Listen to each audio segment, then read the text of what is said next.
Salut, c'est Sherpak et Watson, et aujourd'hui on va vous parler d'une actualité qu'on a trouvée sur Livre Noir. Et donc cette actualité parle de l'accouchement d'un homme, entre guillemets, transgenre.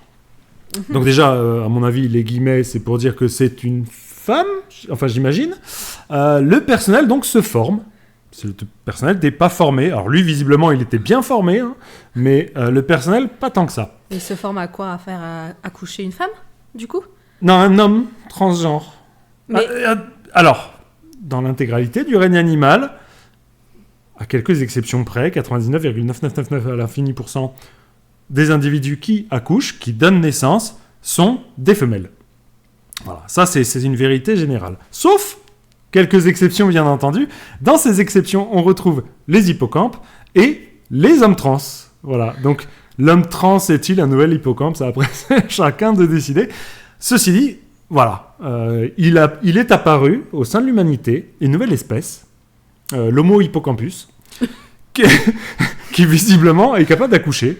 Et les gens n'étaient pas prêts. Donc le personnel hospitalier, il était là, il fait on fait quoi? Il y a une bite quand même ou il n'y a pas une bite? Bon, visiblement non. Bah non. Bon, en tout cas, s'il y en a une, il y a aussi tout le matos pour... Bah oui, le bébé il sort où? Donc, je préfère pas te raconter. Ok. Donc, le principe, c'est de dégenrer les documents. Hein, monsieur, madame, tout ça, c'est... Non, maintenant, oui, c'est tu choisis à l'hôpital pour mieux accompagner les personnes transgenres. Parce qu'il faut les accompagner, les pauvres. Comment elles sont perdues. Donc, il va y avoir une salle d'accouchement, il y aura, comme pour les chiottes, hommes, femmes. Donc, tu choisiras la maternité... plutôt salle de travail pour les femmes ou pour les hommes? Mais non, mais tu sais que maintenant, au niveau des toilettes, t'as aussi les toilettes mixtes. Hein. Et Hommes-femmes, hein. alors, peut-être qu'on va aller vers ça, des salles de travail mixtes où Et les hommes pourront accoucher. Alors, je sais pas de quoi ils vont accoucher. À mon avis, ça ira jamais à la maternelle. Non, je pense pas. Quoi qu'il en soit, à l'occasion de l'accouchement d'un homme transgenre, le personnel de l'hôpital de Montreuil se forme. Ouh là là. Depuis 2019, à l'accouchement du premier homme transgenre de France à la maternité des Lilas, dans le 20e arrondissement de Paris, décision a été prise de former les personnels de maternité à la transidentité. Alors c'est génial parce que on voit que depuis l'accouchement du premier homme, donc c'est arrivé une fois, et ils ont dit voilà, faut qu'on change tout parce que on a des milliers d'accouchements par an. Il y en a une fois, on n'était pas prêt, donc on change tout. Ah, du coup là, il faut former tous les hôpitaux. Si jamais il y en a qui accouchent tous les jours. Alors attends, parce que ce qui est drôle, c'est que c'était un travail de reconstruction de nos représentations. À mon avis, il n'y a pas que leur représentation qu'ils ont dû reconstruire, parce que la personne qui a accouché Ah merde. a dû avoir pas mal de reconstruction aussi. Hein. Donc tout le monde était dans la reconstruction ce jour-là, on était bien. Et comme tous les combats que nous avons menés sur le droit à l'IVG, par exemple, cela nous a soudés. Ouh là là, soudés. Soudés... Comme le travail de reconstruction sur monsieur, du coup, puisqu'il lui manquait des morceaux, forcément. Hein, donc, ils ont dû souder des trucs. Avec le même matériel, Explique au Parisien Corinna Palaïs, ou Palais, déléguée syndicale de l'établissement. D'autres hommes transgenres ont suivi le pas du premier et bientôt d'autres hôpitaux ont dû s'adapter à ce nouveau type de patient .E.S. Ah ouais, ok. Ah, putain. Oui. Dégenrer les documents, donc on l'a déjà vu, pour mieux accompagner les personnes transgenres. Alors, ma question, là, immédiatement, qui me vient en tête, c'est en quoi c'est une priorité de dégenrer les documents pour accompagner les personnes transgenres? C'est-à-dire, à partir du moment où ce sont les femelles qui accouchent, en tout cas dans l'espèce humaine, si un homme transgenre n'est pas opéré et donc possède toujours un utérus, un vagin, etc., pour donner la vie, oui. À quel moment ça gêne cette personne qu'on dise, tes organes, c'est quand même, on est d'accord, féminin, pour pouvoir donner la vie? Donc pourquoi faudrait dégenrer les documents? La partie de toi qui accouche, de toute façon, c'est une femme. Toi, t'es un homme. Ok, si tu veux, ça te fait plaisir, il n'y a pas de problème. Tu te sens homme. Tu te sens homme, tu es un homme, il n'y a pas de problème. Mais la partie de toi qui est en train de procréer, de donner la vie à un nouvel être humain, on est d'accord que c'est pas un trou du cul. C'est un vagin. Donc c'est une femme. Cette partie-là, juste cette partie, on peut s'entendre sur le fait que cette partie-là, c'est une partie de femme. C'est un vagin, donc un vagin, c'est un sexe féminin, on est d'accord. Alors, je crois. Après, voilà, je voudrais pas m'aliéner non plus. Bref. À l'hôpital André Grégoire de Montreuil, Putain, déjà, il a un prénom composé. André Grégoire. Juste pour l'hôpital. Ça, bon. Un homme transgenre va bientôt accoucher, relate le Parisien. Il s'agit d'une première pour le personnel de l'hôpital qui n'a encore jamais eu affaire à la gestion de la transidentité. Transidentité. Selon l'association de lutte contre la transphobie, ou trans... Ah, mais c'est un jeu de mots. Parce qu'en plus, ils sont créatifs. Ils sont rigolos. Pas que dans les pronoms, ils sont créatifs aussi dans le nom des assos. Tout ce qui est nommer des trucs, ils sont créatifs, de toute façon. Oh merde. Une de plus en plus d'hommes... Quoi ? Attends. Selon l'association de lutte contre la transphobie ou trans, une de plus en plus d'hommes trans... J'ai pas compris. Pareil. Se présentent en maternité pour accoucher, non sans peur d'être mégenrés. Bah oui. Ils ont peur que parce que ils ont un vagin, on dise que on les appelle madame, parce que c'est comme une femme.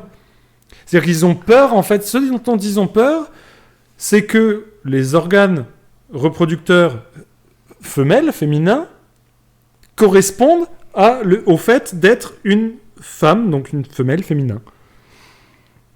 Mais alors, du coup, ils ont peur de la biologie, là. On est d'accord ? Oui, ils remettent en question la biologie, la génétique, tout ça, quoi. Mais ils font pas que remettre en question. Ils ont peur. Ils ont peur d'être mégenrés, donc ils ont peur d'être assimilés à une femme parce qu'ils sont des femmes.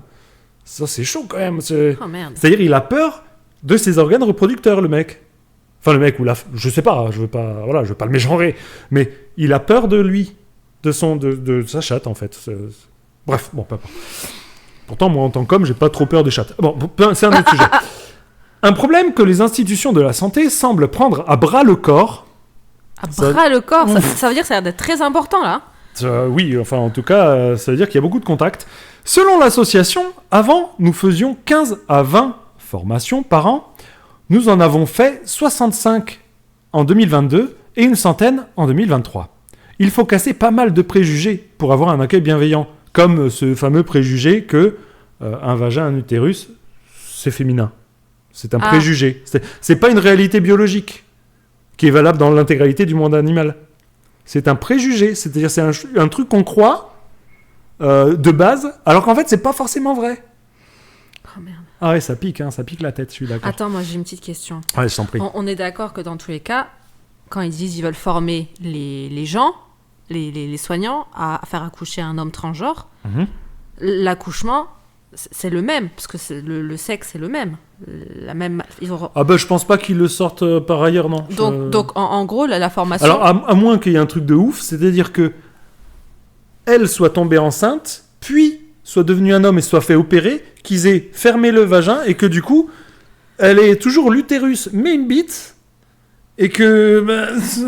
par où ça sort après ? Tu peux pas relier au trou du cul, donc... Il faut refaire un trou.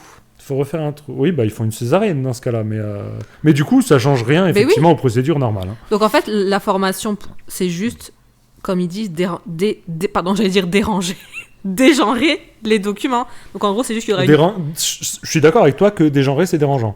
Donc du coup, c'est juste en fait avoir une croix en plus. Je sais pas. Non, là, ils veulent casser du préjugé, donc ça va plus loin. Donc explique ainsi Anaïs Perrin-Prével, encore un nom composé, coprésidente d'Outrance. Identité de genre, non-binarité, expression de genre, orientation romantique.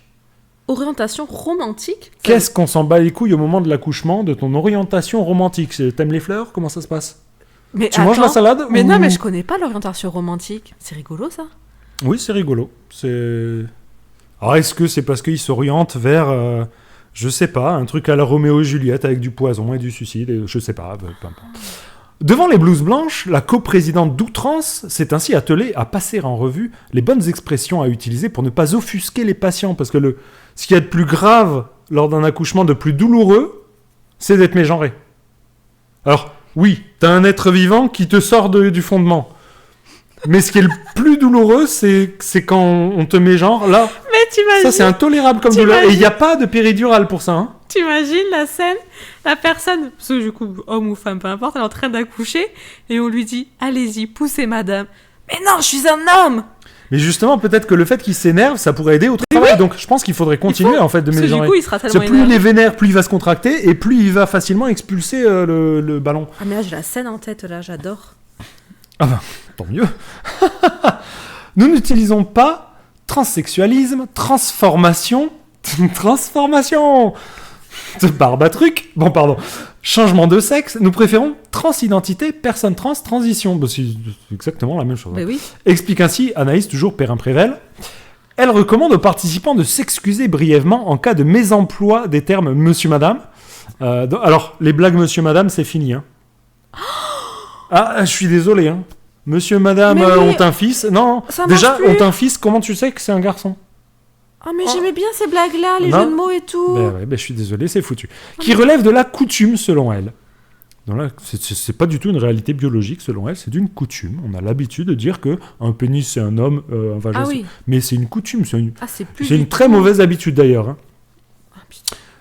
Pour mieux accompagner les personnes transgenres, il serait également utile de dégenrer les documents. Donc on ne dit plus une feuille de papier, on demande d'abord à la feuille de papier qu'est-ce qu'elle en pense. Enfin, à Yel feuille de papier, que je sais pas comment on dit. Pour savoir, voilà, parce que le document, peut-être que lui, il s'identifie pas à un document, mais à une documante. Mais non, c'est juste du coup, au niveau du document, quand tu vas t'inscrire pour accoucher, c'est homme ou femme. Je pense que ça va être ça. Mais de toute façon, tous les documents sont transgenres, puisque c'est une feuille de papier qui devient un document. Donc déjà... Ah, ça marche pas, là. Déjà, de base, ils sont tous transgenres, les documents. Donc, bref. En tout cas, quoi qu'il en soit, n'hésitez pas à nous dire ce que vous pensez de cette actualité. Si vous voulez en voir plus ou si vous voulez nous entendre encore, n'hésitez pas à vous abonner à la chaîne. Allez bien sûr sur le site de Livre Noir. Suivez-les sur X et abonnez-vous au journal, etc. Et prenez bien soin de vous. Et posez vos questions, si jamais aussi en commentaire. Exactement. À bientôt. Bisous.